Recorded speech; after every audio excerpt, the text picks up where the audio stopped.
तो बहुत ज़्यादा क्वेश्चंस होने की वजह से मेनली यहाँ पे है ना, ये 2-3 पार्ट में रिकॉर्ड करना पड़ रहा है। ठीक है, तो यहाँ पे मेनली हम ये चीज़ कह सकते हैं, इससे पहले जो एक वीडियो है वो पार्ट सेकंड है और उससे पहले वाला जो वीडियो है वो पार्ट फर्स्ट है।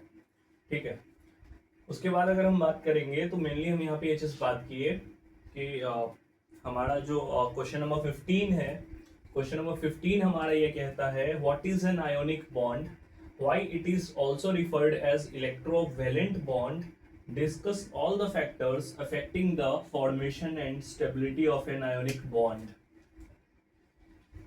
इस क्वेश्चन में हम सिर्फ एक लाइन और एक पॉइंट कहना चाहेंगे, कंप्लीटली सेक्शन सी। ठीक है, completely section C type question है ये आपका, कंप्लीटली सेक्शन चूतिया नहीं, कंप्लीटली सेक्शन सी। ठीक है, completely section C, that is हम यहाँ पे ये चीज कह रहे हैं कि सबसे पहले तो आपको आंसर राइटिंग में ये बताना पड़ेगा कि आयोनिक बॉन्ड होता क्या है, आयोनिक बॉन्ड किन किन फैक्टर्स को लगता है, सॉरी फैक्टर्स पे बाद में बात करेंगे, पहले आयोनिक बॉन्ड होता क्या है, आयोनिक बॉन्ड मेनली किन किन पर्टिकुलर दो चीज़ों के बीच में लगता है। ठीक है, इसको हम इलेक्ट्रोवैलेंट बॉन्ड क्यों कहते हैं, पहला क्वेश्चन यहाँ पे आपका ये पार्ट हो गया। दूसरा पार्ट आपका हो गया कि इसको हम इलेक्ट्रोवैलेंट क्यों बॉन्ड क्यों कहते हैं, और फिर तीसरा पार्ट आपका हो गया कि डिस्कस ऑल द फैक्टर्स, सारे फैक्टर्स को आप डिस्कस करिए, बताइए जो आयोनिक बॉन्ड के फॉर्मेशन और स्टेबिलिटी को अफेक्ट कर रहे हैं।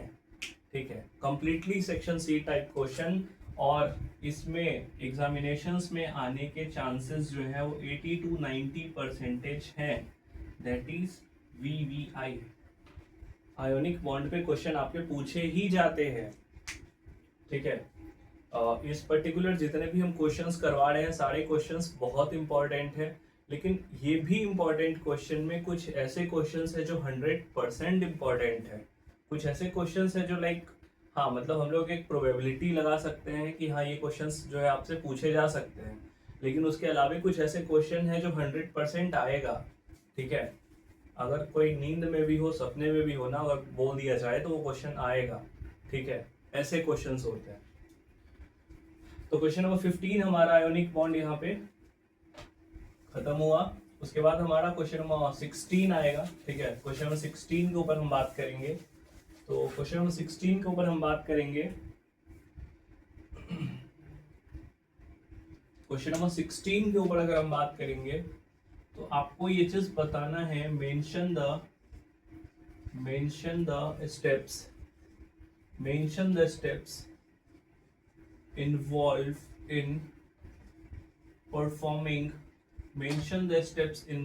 in performing a titration। ठीक है, टाइट्रेशन परफॉर्म करने में क्या क्या स्टेप्स जो है वो बहुत इंपॉर्टेंट हो सकते हैं, आपको वो पर्टिकुलर स्टेप्स बताने हैं। ठीक है, mention the step involve to perform a titration. उसके बाद इसके अलावे डिस्कस EDTA टाइट्रेशन। ठीक है, EDTA टाइट्रेशन, इसके अलावे EDTA टाइट्रेशन को बताइए, और सिर्फ EDTA नहीं, along with मेटल EDTA। ठीक है, along with मेटल EDTA। ठीक है, EDTA कॉम्प्लेक्स स्ट्रक्चर। तो अब आपका क्वेश्चन, ये सब पर्टिकुलर क्वेश्चन जो है बहुत ज्यादा इंपॉर्टेंट है। ठीक है, कि आपको बताना है टाइट्रेशन में क्या क्या स्टेप्स इन्वॉल्व हो सकते हैं। ठीक है, उसके बाद आपको बताना है EDTA टाइट्रेशन, और इसके साथ ही साथ आपको मेटल EDTA टाइट्रेशन बता के उनके स्ट्रक्चर को भी एक्सप्लेन करना है, डिफाइन करना है। ठीक है, तो हमारा क्वेश्चन नंबर 16 यहाँ पे डन हुआ। हाँ, उसके बाद आपसे क्वेश्चंस एक ऐसे भी पूछे जा सकते हैं, राइट नोट्स ऑन। ठीक है, अब जैसे मान लो आपसे क्वेश्चन पूछा गया, ये सपोज करते हैं ये सेम क्वेश्चन आपसे पूछा गया, अब नीचे यहाँ पे और लगा देंगे, हो सकता है यहाँ पे और लगा देंगे, और यहाँ पे दूसरा क्वेश्चन आपको दे दिया जाएगा। ठीक है, दूसरा क्वेश्चन आपसे दे दिया जाएगा कि बताइए भैया मोलैरिटी क्या होता है, बताइए भैया मोलैलिटी क्या होता है, और बताइए भैया नॉर्मेलिटी क्या होता है। क्वेश्चन ऐसे भी पूछे जाते हैं। ठीक है, तो आपको प्रॉपर हर एक पॉइंट पे अच्छे से बात करके जाना है, देख के जाना है, ठीक है। उसके बाद हम क्वेश्चन नंबर 16 और क्वेश्चन नंबर 17 हमारा हो गया है।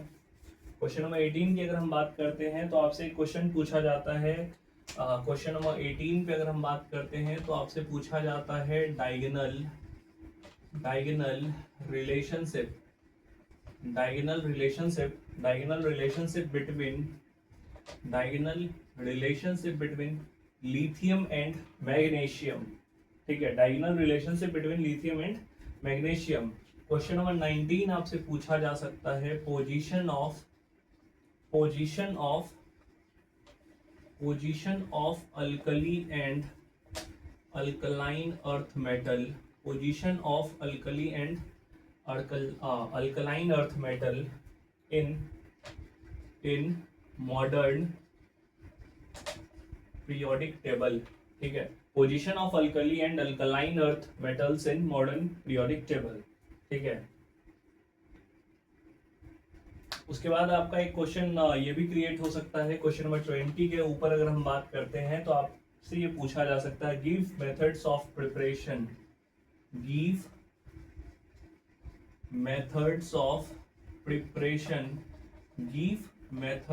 प्रिपरेशन, तो किसका प्रिपरेशन? हाँ, give methods of preparation, properties and structure of XeF2 and XeF4, ठीक है। That is give methods of preparation, properties and structure of XeF2 and XeF4, ठीक है। क्वेश्चन नंबर 20 तक हमारा हो गया है डन, ठीक है। क्वेश्चन नंबर 20 तक हमारा हो गया है डन। उसके बाद हम बात करेंगे तो हम यहाँ पे डायरेक्टली बात करेंगे। हाँ, एक क्वेश्चन आपका ये पूछा जा सकता है, क्वेश्चन नंबर 21, ये हम पहले VBI बता दे रहे हैं, ठीक है। आपसे पूछा जा सकता है हाइड्रोजन बॉन्डिंग के बारे में, ठीक है। हाइड्रोजन बॉन्डिंग के बारे में आपसे पूछा जा सकता है। उसके बाद also its types, hydrogen bonding का आपसे पूछा जा सकता है discuss what is hydrogen bonding and also discuss its types, ठीक है। और यहाँ पे आपसे एक चीज ये भी पूछा जा सकता है, कभी कभी क्वेश्चन आपसे ये पूछा जाएगा या फिर आपसे क्वेश्चन ये भी पूछा जा सकता है ना कि sir inter molecular hydrogen bonding क्या होगा। और दूसरा क्वेश्चन आपसे पूछा जा सकता है sir intra molecular hydrogen bonding क्या होता है, ठीक है। या तो आप इंटर मॉलिक्यूलर हाइड्रोजन बॉन्डिंग बताओ या फिर आप इंट्रा मॉलिक्यूलर हाइड्रोजन बॉन्डिंग बताओ, ठीक है, ये क्या होता है। तो क्वेश्चन नंबर 21 हमारा यहाँ पे हो गया डन, ठीक है।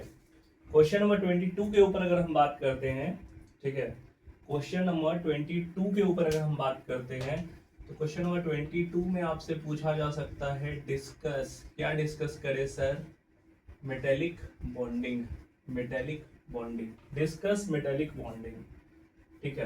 क्वेश्चन नंबर 23 के ऊपर हम बात करेंगे तो आपसे पूछा जा सकता है व्हाट इज डिसॉर्शन और discuss it's most important causes. मतलब आपसे पूछा जा सकता है डिसॉर्शन क्या होता है और डिसऑर्शन होने का सबसे जो मुख्य कारण है वो क्या हो सकता है, सबसे इंपॉर्टेंट रीजन क्या हो सकता है डिसऑर्शन होने के लिए। क्वेश्चन नंबर 24 है हमारा, जो आई थिंक आपके प्रैक्टिकल से एसोसिएटेड है। आपके प्रैक्टिकल में मोस्ट ऑफ द टाइम आपसे बनवाया जाता है अगर आपसे पूछा जाता है, और वो है हमारा what is sodium carbonate, what is sodium carbonate extract, what is sodium carbonate extract, what is its utility in, what is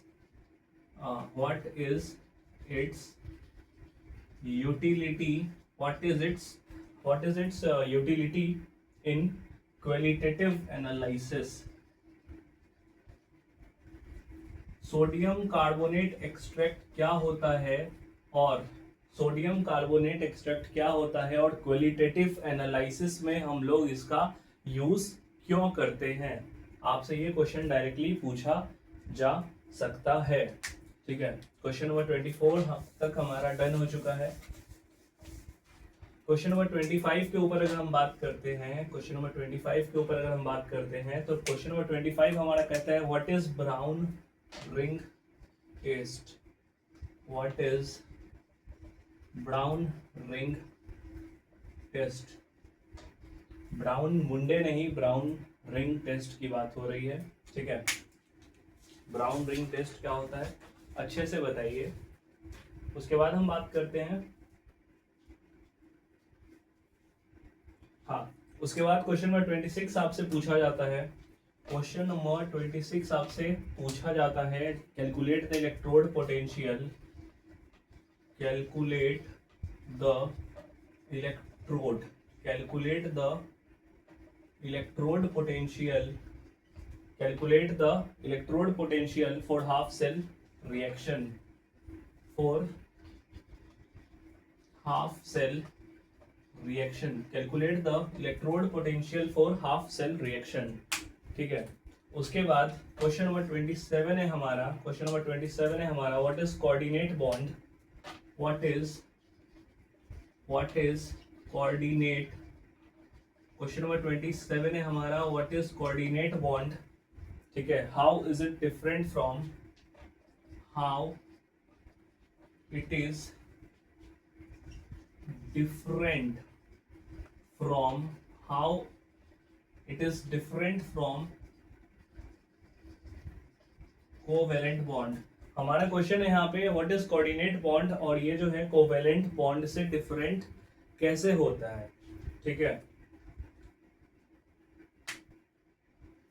question number 28 है हमारा, क्वेश्चन नंबर 28 है हमारा व्हाट इज आयोनिक मोबिलिटी।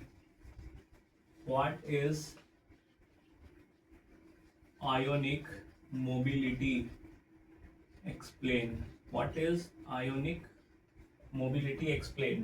ठीक है, क्वेश्चन नंबर 28 हमारा ये है what is ionic mobility explain. ठीक है, यहाँ पे हम लोग एक चीज बात करेंगे। 28 हो गया हमारा, लास्ट क्वेश्चन है हमारा, लास्ट क्वेश्चन है हमारा दैट इज क्वेश्चन नंबर 29 और वो ये है what is original solution. What is original solution, what is original solution. उसके बाद हम बात करेंगे तो बोलेंगे what is original solution, discuss what is original solution, discuss its properties, discuss its properties, importance and discuss its properties, importance and method of preparation,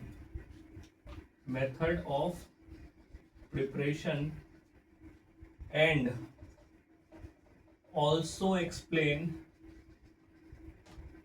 its uses in salt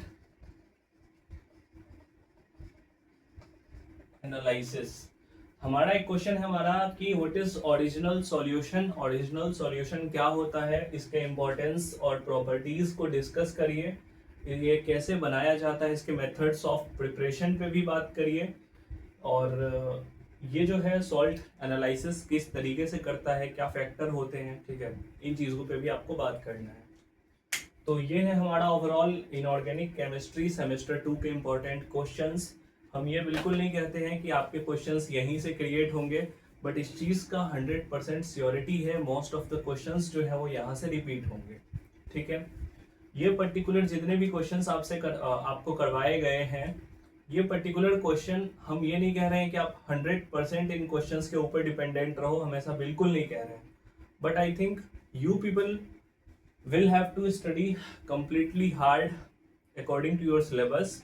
जब आपका syllabus पढ़ के आपका हो जाए, जब आपको लगे कि आप अपने 100% प्रिपेयर हो, 70% प्रिपेयर हो, 80% प्रिपेयर हो, देन इसके बाद आप ये पर्टिकुलर क्वेश्चंस लगा सकते हैं, ठीक है, ये पर्टिकुलर क्वेश्चंस आप लगा सकते हैं। ये हम जैसे कि हमेशा कहते हैं, it will work as a dessert after your food, ठीक है। Thank you.